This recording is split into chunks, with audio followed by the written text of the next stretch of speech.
The development of tropical style modernism to West Africa was very much on the back of what had already been a colonial architecture, because those involved in developing tropical modernism were actually operating as agents of the colonies at the time. For the architects such as Maxwell Fry, Jane Drew, and others, West Africa was a very important place in which to develop design and experiment.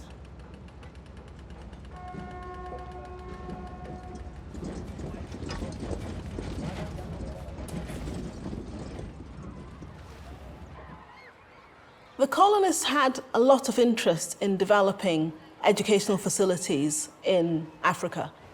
Two good examples of tropical modernism in school design are Francis Pin and Wesley Girls' School.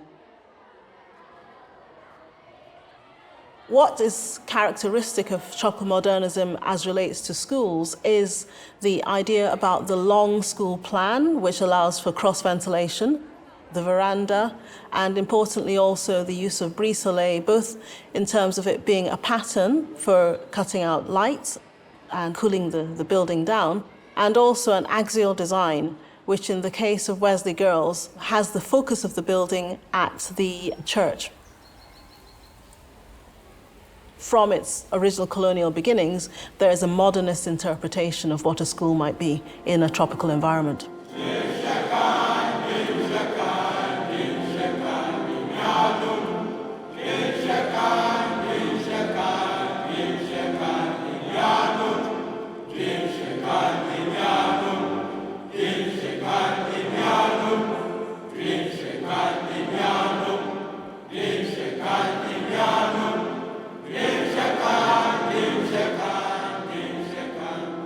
The Department of Tropical Studies was formed after the Second World War at the Architectural Association.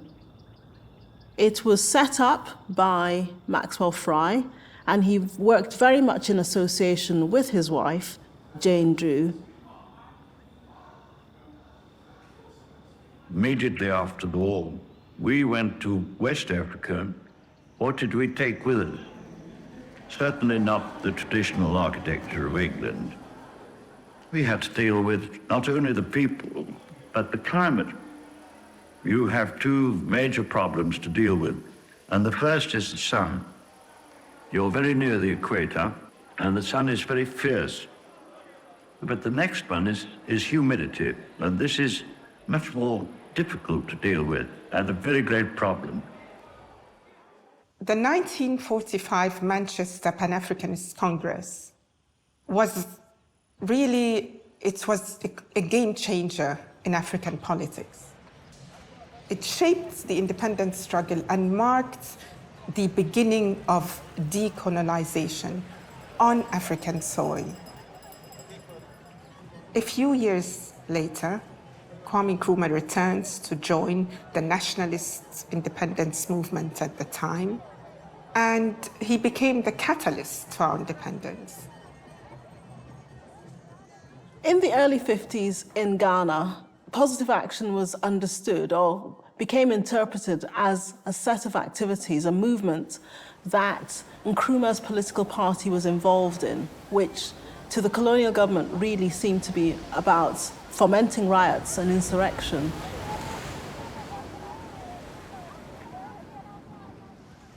The community centre, designed by Fry and Drew in Accra, could be seen as a tool of pacification, as it was built after a series of riots against the United Africa Company. Its facade incorporates a mosaic, and it has a Ghanaian title which more or less says, "Together we are strong."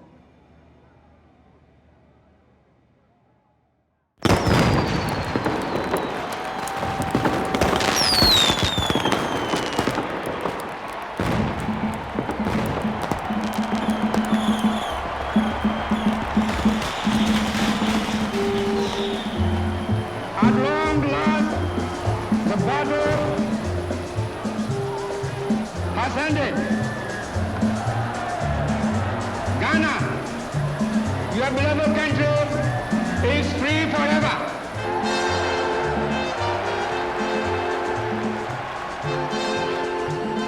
Freedom! Freedom! Freedom! God bless you.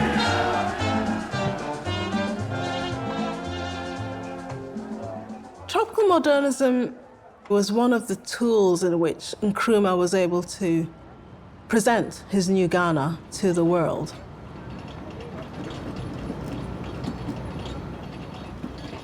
In the post-independence era, Ghana is in the middle of a major development push.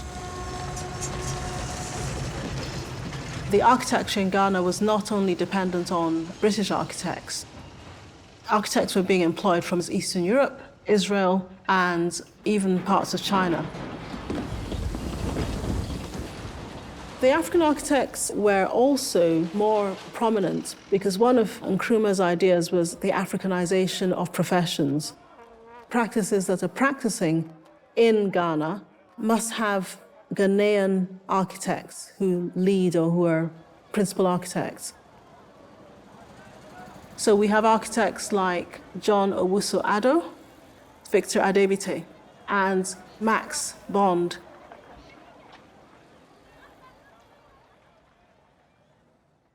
A building from Ghana must show the evidence that it's Ghanaian because it's from within the context of Ghana.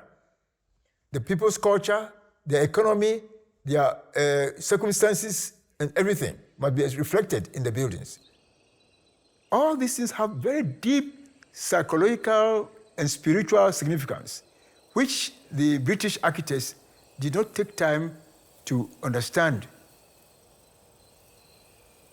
As you approach the University of Science and Technology in Kumasi, you emerge from the gates to this amazing campus that is in the middle of, I guess, what we would call the tropical jungle. The buildings are interspersed in a fairly concentrated part of the campus, which is enormous. The kinds of building are all modernist, really, in their conception. So it does seem like you have met the Bauhaus in the tropics.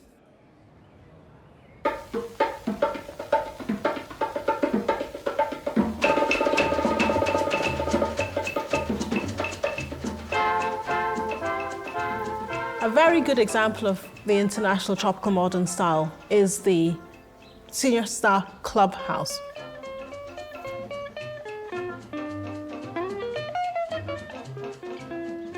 You almost sort of see yourself in the 60s, maybe dancing to African high life music, but also having this residential space where the kids can play in the semi-pool, swimming pool. It has its own cinema projection area. This was the Vice Chancellor's idea. He wanted to see a very busy place. He didn't want people to move from room to room.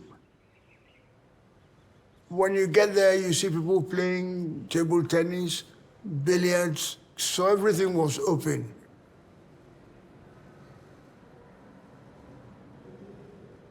I tell you, it was very, very, very successful. Busy at lunchtime and very busy at night. It was a joy to be there.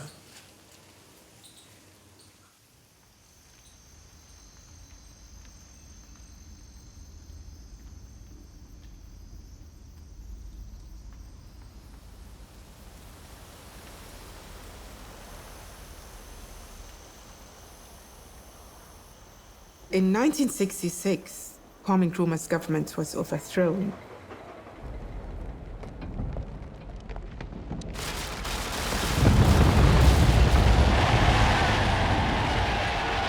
The storm was gathering some years before.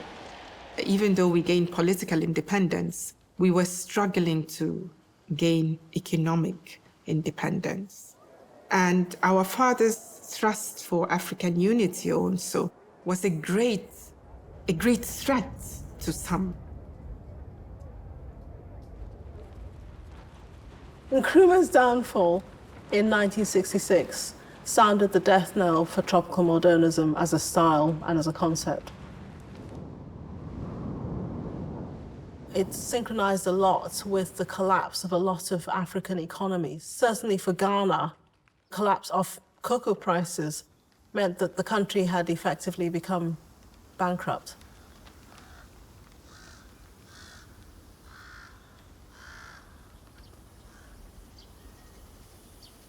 Some of the ideas of tropical modernism are really, really important to how we think about what a future African architecture might be. It's going to be very important to design with climate again. And how can we experiment with them? How can we make the tropics another laboratory for future experiments around living in the 21st century with the different requirements of buildings today than the requirements there had been back in the 60s and 70s?